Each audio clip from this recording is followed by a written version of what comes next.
ভালো ক্যাম্পেইন হবে, নির্বাচনে অনেক প্রচারণা হবে, জনগণও হয়তো ভোটটা শেষ পর্যন্ত দিতে পারবে অনেক দিন পর, কিন্তু ফলাফলটা কি পূর্ব নির্ধারিত হবে?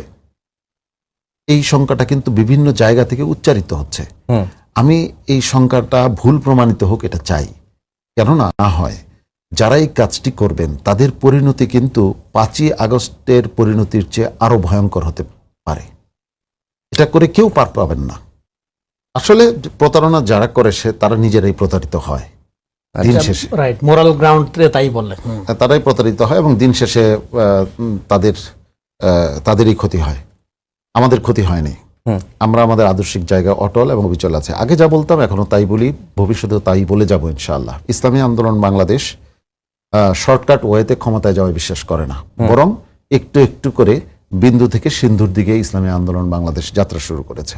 ইসলামী আন্দোলন বাংলাদেশের 2 জায়গায় জবাবদিহিতা, একটি হচ্ছে স্বয়ং রাব্বুল আলামিনের কাছে জবাবদিহিতায় বিশ্বাস করে, এবং একই সঙ্গে যেহেতু আমরা রাজনীতি করি জনগণের কাছে আমাদের স্বচ্ছতা এবং জবাবদিহিতায় আমরা বিশ্বাস করি।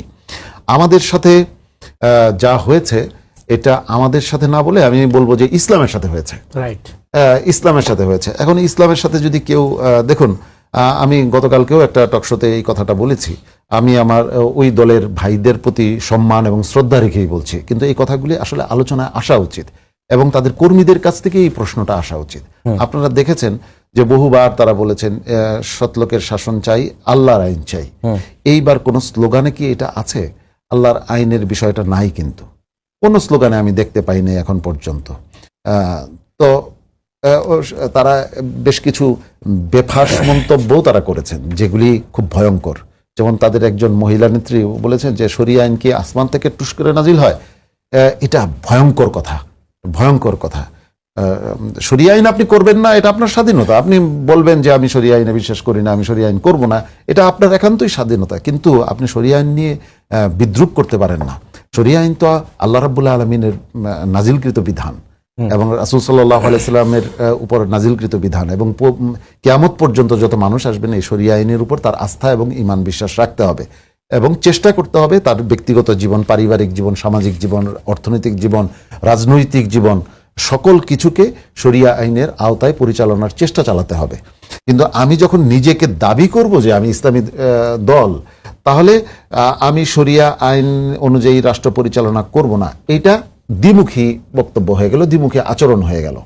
দেখুন, গতকালকে একটা অনুষ্ঠানে বলেছিলাম, আমি আবারও বলছি, এই দলের কর্মীদের প্রতি আমার ভালোবাসা আছে, শ্রদ্ধা আছে, তাদের প্রতি আমার কোনো বিদ্বেষ নাই, কিন্তু এই বিষয়গুলি আলোচনায় আসছে, এগুলি সলিউশন তারা করলে তাদের জন্য এটা ভালো হবে এবং আমরাও একটা স্বচ্ছ রাজনৈতিক দল দেখতে পাবো।